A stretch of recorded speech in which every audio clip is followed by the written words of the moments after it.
Hi and welcome to my channel. Thank you very much for tuning in.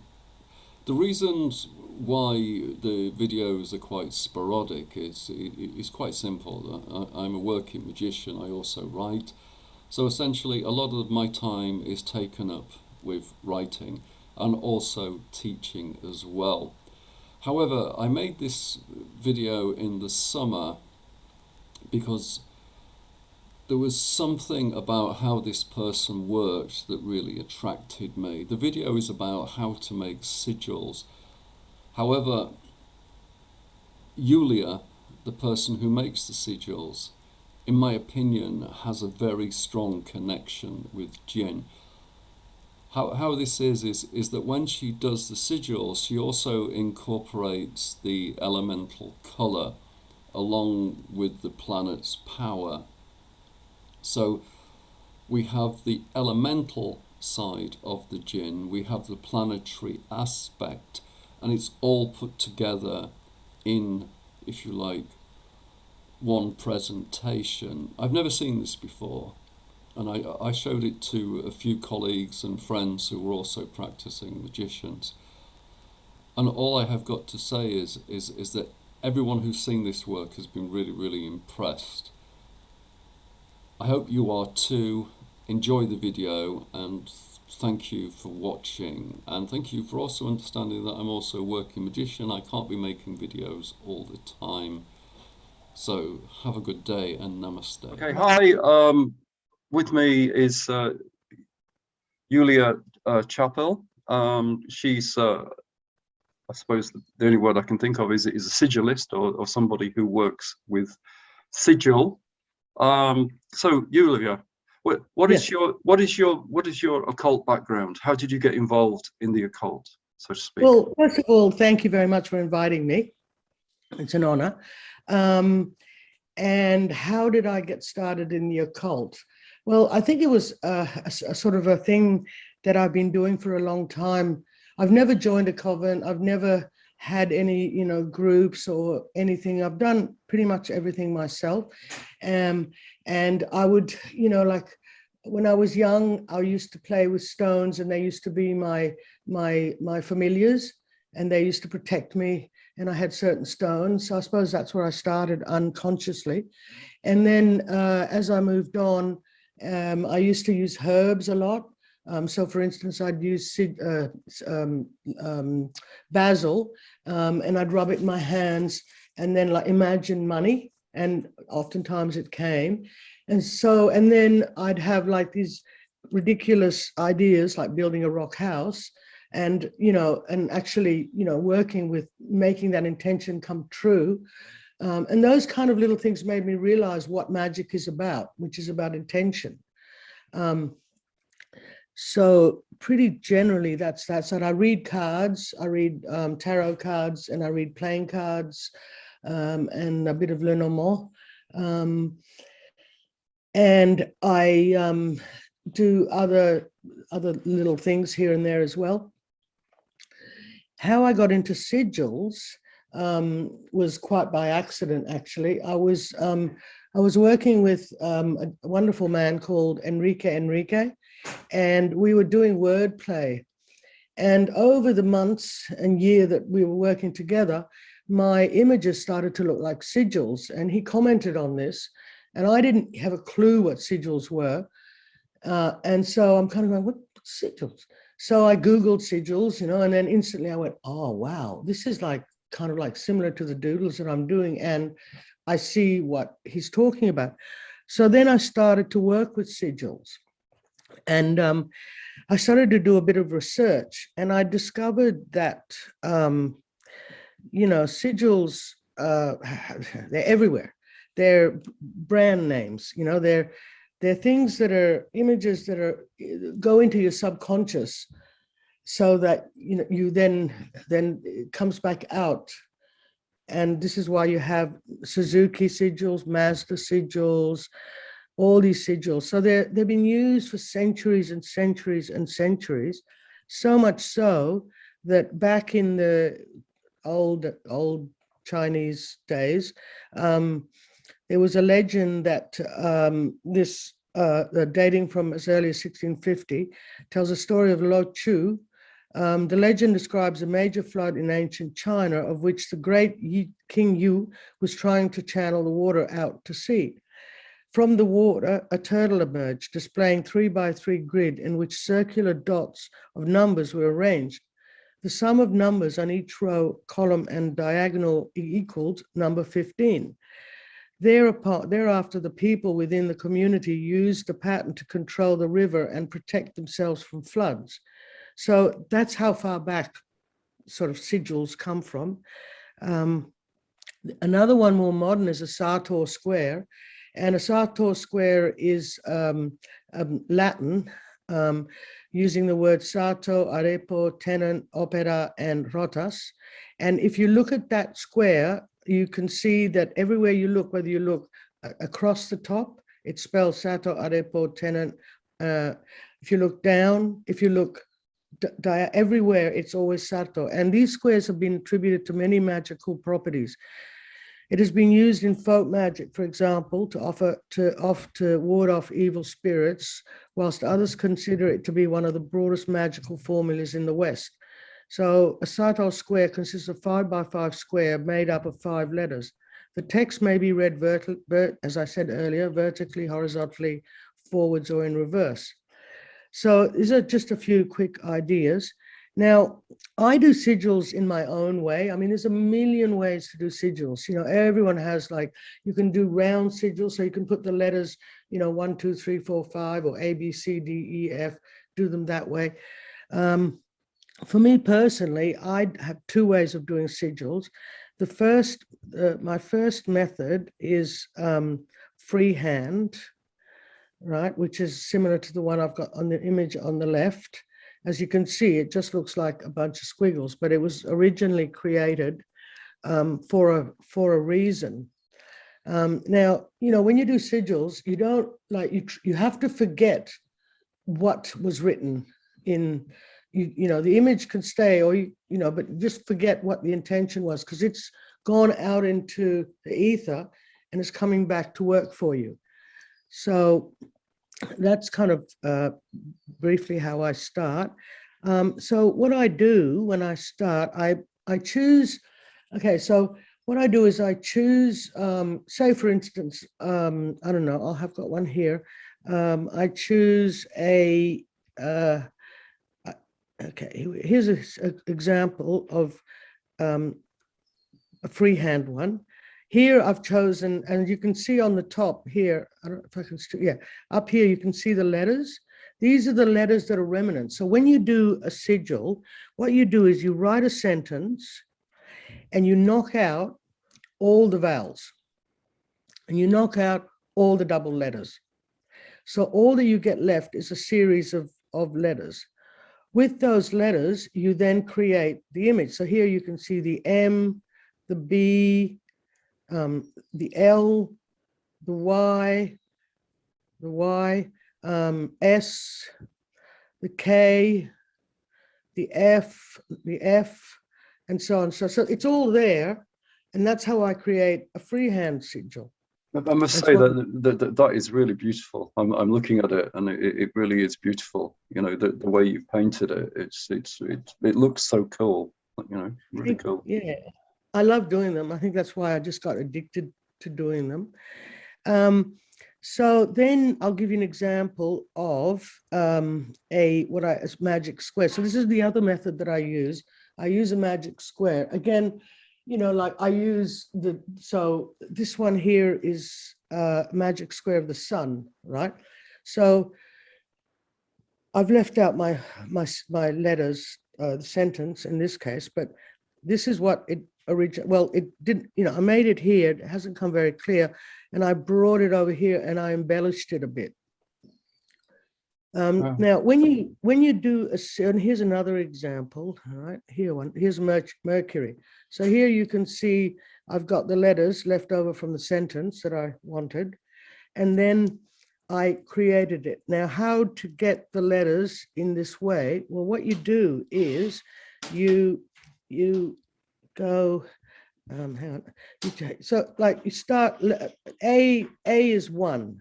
B is 2, C is 3, etc. Right? So when you write your I've got an example right here. Okay, so see the way you've got them like that, right? B, C, all that, all the way down, right? So when you write your sentence, when you've got to do it, place it on your square, right? Now, when you have a big sentence and a little square, that's you've got to double up, and I don't like to do that, so I like to try and keep them within, you know, the sort of format. So what you do is you'd go for the first letter. So let's say it's A, you press that, and then let's say the second letter was C. All right, you were left with, then you'd go to C. So you'd go to 2. So you'd put a line to 3, right? And then let's say you go to E, then you go to 5, right? So here you've got like a little symbol. That's how I create sigils. Does that make sense to you? Yeah, absolutely. Yeah, I mean, it makes perfect sense. But what I like more about your work is that you really personalize it with obviously colors that relate to how you're feeling. You know, which obviously makes them extremely powerful. Yeah, well, that's exactly right. So then I choose. So what I do is I choose. So let's say Wednesday, right? So Wednesday is Mercury Day. It's a day for business. This one here, I think, is Mercury. There's one for Mercury. So I picked, see, Mercury's got blue, the color blue, right? So I picked blue. I would sometimes pick the background. In this case, you can see the sun. So I've picked the 2 colors of the sun, purple and yellow, because it's important in planetary magic. You've got to use you've got to use the colors of the planets. Otherwise, you sort of, doesn't really play. It doesn't play properly. Here's one for Saturn. So Saturn's dark and red. Yeah. So so if I'm feeling like in a mood where I need to conquer something, or I don't know, I've got a court case, which has actually worked for me, where I had a court case and I put a sigil out and I put it over because you've got to consecrate them and everything.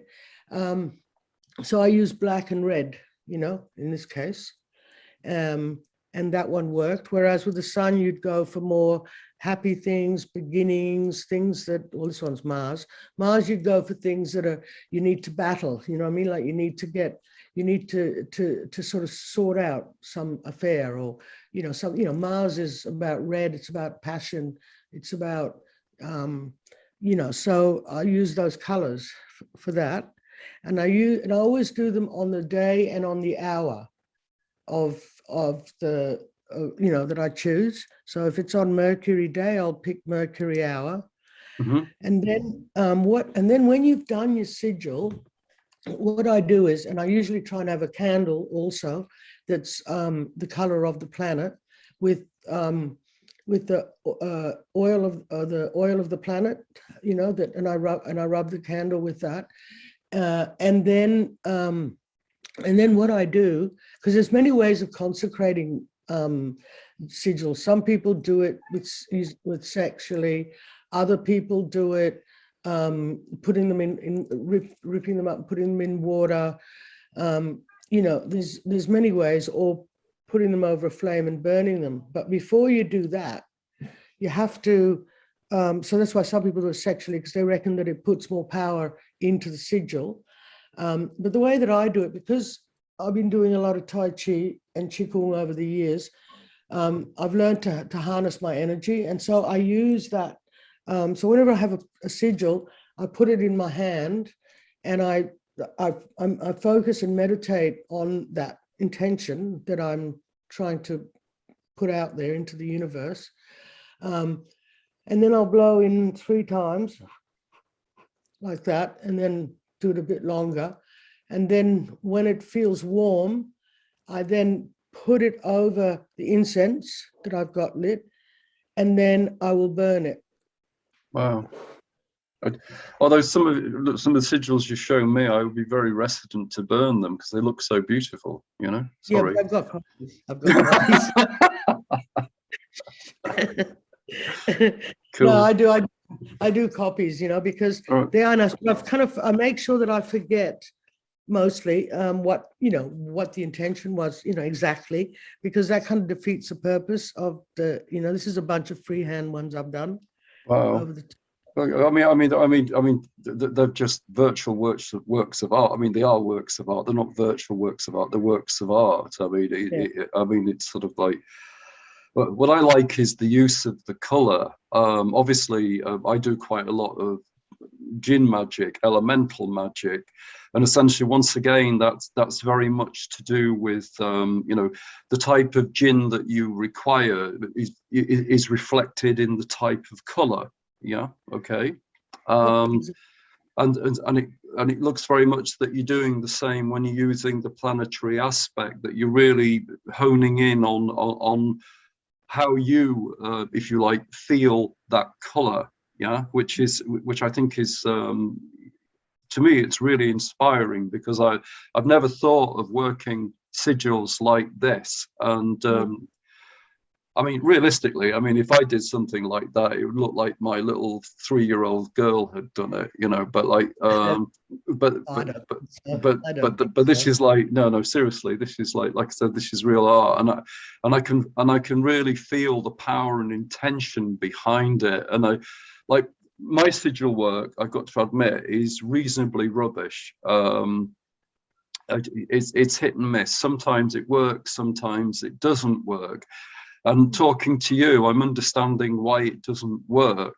And you know, once again, it's that, you know, it's that, if you like, that love over will. That you know, and obviously, when you're working, you're putting that will into it, which is incredibly important for all magic work. I think I'm not a natural sigil worker. I've got to admit to this, and this is why I invited you on, because realistically, like I said, my sigils are hit and miss. And I understand now why, because I've not got the, if you like, the commitment. I've not been using the love over will with them. And now I've learned how to use the love over, you know, the love over will. Namaste. Thank you. Thank you. Thank you. I mean, you know, like I was saying back at the beginning of the interview, like the thing that really, you know, I mean, as we get older, you know, all we can do is look back, and that's what we learn, you know, is the things that we've done. And I think the whole, you know, I mean, the rock house, it took us 27 years to build, but the intention, you know, that's where I learned all about how magic works. You know, you have to really have that strong intention that that's what you want. That's what you want to put out into the universe.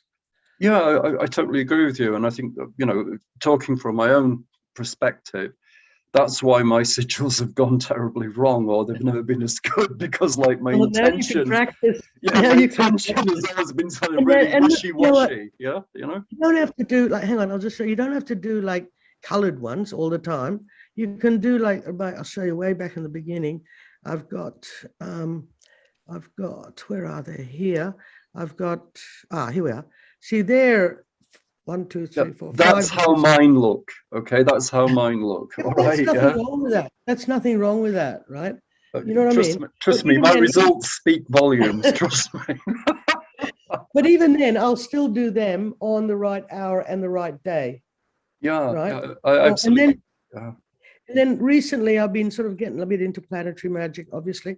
And so, okay, so here's another little example of like the, you know, so Monday, moon day, silver. So the colors you'd use would be silver, gray, and white. Feelings, intuition, psychic power. So you'd bring that into the sigil that you try to put out. Or Venus, Friday, today, pink, green, love, friendship, marriage, partnership. So, you know, they're the kind of things that you bring into the sigil. That's why you choose the days, you know. And then I was going to show you, hang on. So then I've been getting into planetary magic, right? So what I've done here is, so this is Wednesday. So you got blue, and then I've put my sigil in here, and then I've used the names of the angels of Wednesday. Right. around there, right? Yeah, once again, it looks absolutely beautiful. I mean, it's sort of like, when I look at the Wednesday, I feel a great sort of like sense of inner peace from it. Sort of. Yeah. Maybe that was your intention with the sigil. I don't know, but I feel I a can't lot. remember. I can't remember. That's the You whole can't point. remember. Yeah. That's the whole point. This is the thing you've got to forget, right? You've got Right. to forget. Okay. That's really important. That as hard as it is, you've got to forget how to do that. And I see, look, here's a magic square. So this one here is Saturn. It all adds up. So you can have you have all different size ones. You can do your own actually magic squares. There is a method to do it, but that's another whole interview. But so essentially, if you add up all these numbers, they all add up to exact. Whether you add them up that way, that way, that way, or that way, they'll all add up to, in this case, 15. And this is magic square of Saturn. So that's how the magic squares sort of work. Incredible, really good. Yeah, I mean, I love magic squares. I've loved them since I was a kid. But it's really great how they always add up. Yeah. And here's another little example. So that's one that I've done in two different ways. Oh no, that's a freehand one, and then that's the. But yeah, that's pretty much it. I mean, we're always learning in life. I've still got a lot more to learn. I'm only, Well, I mean, looking at your work, I understand how restricted and how, if you like, boring my work is. And if I was a self-respecting God and I saw one of my sigils, I'd be thinking, come on, you've not even put the effort in, which is, this is why I've not answered you. I can see it now. I can see it absolutely. But well, that's good. But like I think your work is absolutely beautiful. I'm sure it's wonderfully successful. Absolutely, because I can see the work and not only the work, the research that goes into it. Interestingly, do you ever make sigils for other people? Oh yeah, I do sometimes. Yeah, absolutely. Yep. Right. But and do they work? Hey. And do they work? Yeah, a couple of them have actually. Yeah, definitely. Yep. And the only thing is that the way I do them is a lot of the times I send them to people who sort of in the magic know, and so they know how to consecrate the sigil themselves, because I can concentrate, but because I'd be doing it on a computer, and I can't print it out like I normally print out a version for myself, right? So that I can concentrate it.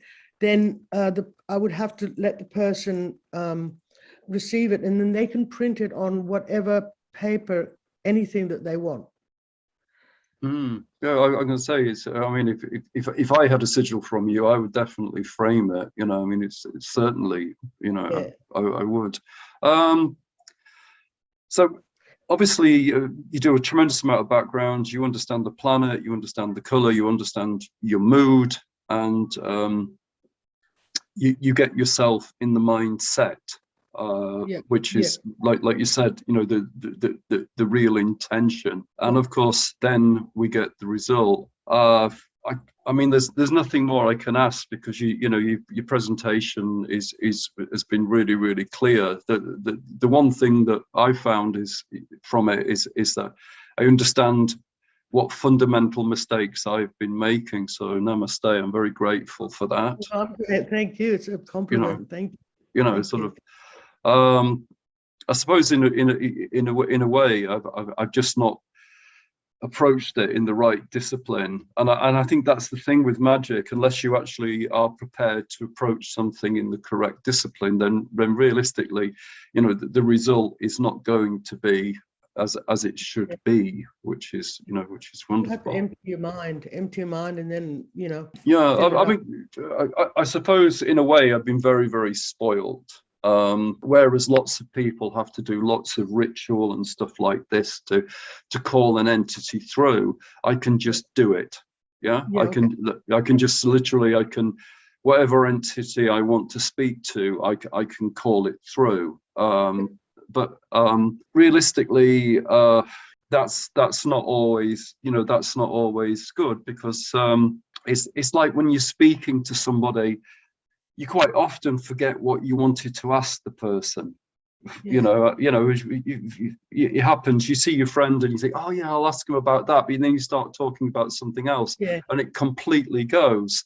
Whereas I can see the discipline and the meditation behind the sigil, where you can actually concentrate on your intention and make sure that you cover the aspects that you want to cover. Which is brilliant. But And anyway, yeah, it's really cool. I've actually, if anyone's interested, I'm sort of setting up like a little course, which I'm going to be putting out soon. So, I was going to say, if you send me the link to your course, and I will put it on my site, yeah, which is yep, be like really cool. yep, But love thank to you do very that. much for sort of You're demonstrating welcome. your Thank sigils you. and art. I mean, literally, it's absolutely mind blowing. Some of the colors, etc., etc. I've learned a great deal. So once I'm honored. again, namaste, and thank Thank you for you. spending your time showing me.